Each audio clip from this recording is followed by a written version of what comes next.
Hey everyone, I'm going to show you how to use Google Sheets to create a rent tracking spreadsheet for rental properties.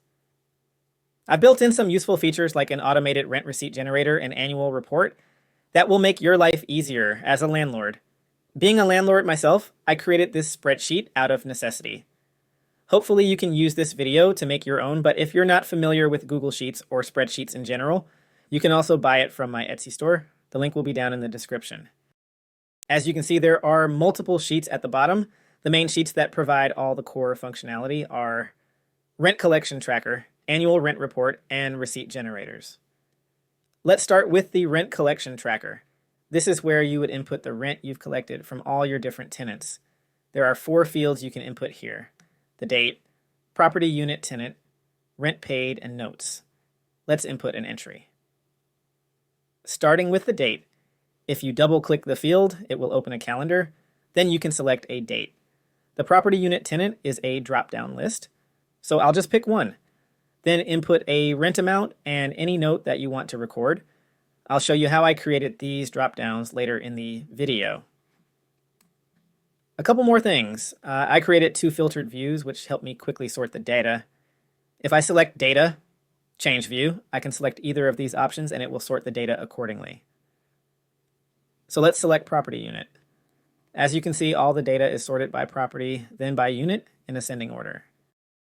To exit the filtered view, just click on this X button or go to the menu and select Data, Change View, and click on Exit View. Now let's look at the annual rent report. This is where you can see the rent collected for each property, month by month or for the whole year. You can also see the monthly totals and annual totals. There are only 3 inputs needed: the year, starting month, and property. The output for the rest of the sheet is all automated by formulas, if functions, and query functions. I'll show you later in the video how these work. The starting month can be any month of the year. So if I select March, you can see that the next 11 months will take me till February of the following year. Also, instead of selecting a single property, you can also select all properties, and this will show the monthly and annual totals for all your properties. Now let's look at the rent receipt generator. There are 2 sheets, one for a monthly receipt, the other one is for an annual receipt. At the top, you can input the landlord name, address, and phone number. After that, this receipt generator is pretty much all automated. The only 2 inputs you need are the property unit tenant and the starting date for the rental period. The property unit tenant selection is a drop-down list. I'll go ahead and select a tenant. The tenant address will automatically fill in. If you double-click the starting date, it will open up a calendar for you to select a date. The end date is automatically calculated to be 1 month from the starting date you select. So even if I select a day other than the 1st, for example, say you collect rent on the 15th of the month, the formula will automatically set the end date to the 14th of the next month. The spreadsheet will then pull any rent collected during that time period. So if your tenant made a partial rent payment, then the remaining balance at a later date in the month, the receipt will show that. At the bottom, you can select the method of payment. From here, I can go ahead and print to a PDF or paper if needed. I'm going to go ahead and show you a print preview.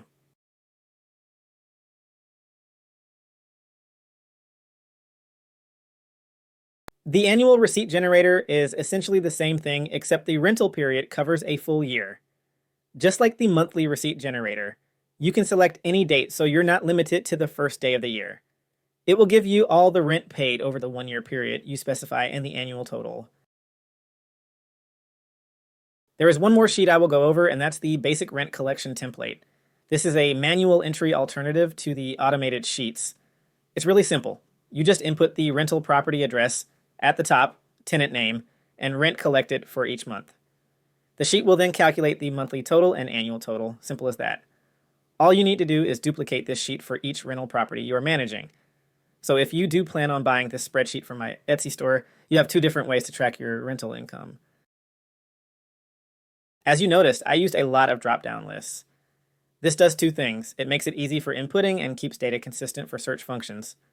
I'll go through how to set up the drop-down lists. It all starts with the properties sheet. This is the first sheet you need to set up. On this sheet, you need to input the addresses of all your rental properties. The other sheets will pull on this information. For example, the rent receipt generator pulls the rental property address from here. Now, there are also a number of other fields that don't get used anywhere else in the spreadsheet, so you don't have to use them, but I do find it comes in handy to have all this information in one location. The other sheet you need to fill in is the tenant list. As you can see, the property is a drop-down list. It pulls this information from the properties sheet, so you have to fill in the properties sheet first in order for this to work. The unit number and tenant name should also be filled in, as this is what gets pulled for the drop-down lists in the rent collection tracker and receipt generator. If it's a single-family home, you can leave the unit number blank. The rest of the fields in this sheet aren't used anywhere else, so you don't have to input anything, but it does come in handy to have a one-stop shop for all your info. On the right-hand side, I put in a duplicate checker. This checks the property, unit, and tenant combination for duplicates. If there are duplicates, this will flag it for you to fix. Let's give it a try. I'll go ahead and duplicate the first tenant. As you can see, it got flagged. Now I'll delete it, and the flag is gone. So that's a quick overview of how you use this spreadsheet. In the rest of this video, I will show you how I built this so you can make your own. Let's look under the hood of the tenant list. If I go to the menu and select data, then data validation, and select the column for property, you can see I'm pulling the drop-down list from the property sheet. Now let's look at the inner workings of the rent collection tracker. The drop-down list actually pulls from the tenant list. But as you can see, each drop-down is a full string of the property, unit, and tenant name. If you recall, the tenant list actually doesn't show that. Let's go back and have a look. So what I've done is I've combined all three cells into one string over on the right side. Now you're probably wondering why you don't see anything, but what I've done is made the text the same color as the background. That's because I like my spreadsheets to have a clean look, but if you look closely at the formula bar, you'll see that I have something here. You'll also notice that I have an if function, and that's because I am checking the cells to make sure there are no blanks. Now I'm going to change the color of the text. You'll see I get this warning about editing the cell. That's because I protected any areas of the sheet where you're not supposed to input data. I'll go ahead and press OK. Now you can see the combined string. And so this is what is actually being used in the drop-down list for the rent collection tracker and rent receipt generator. Now let's look at the magic behind the annual rent report. So what I've done here is use the query function to pull the rent for each month based on the property the user selects. If you look closely at this cell, I have two query functions embedded into an if function. One for all properties and the other for a single property. The if function will run one of the two queries based on which property the user selects. If you're familiar with SQL syntax for databases, the query function is very similar. It's a really powerful and versatile function for extracting specific information from data quickly.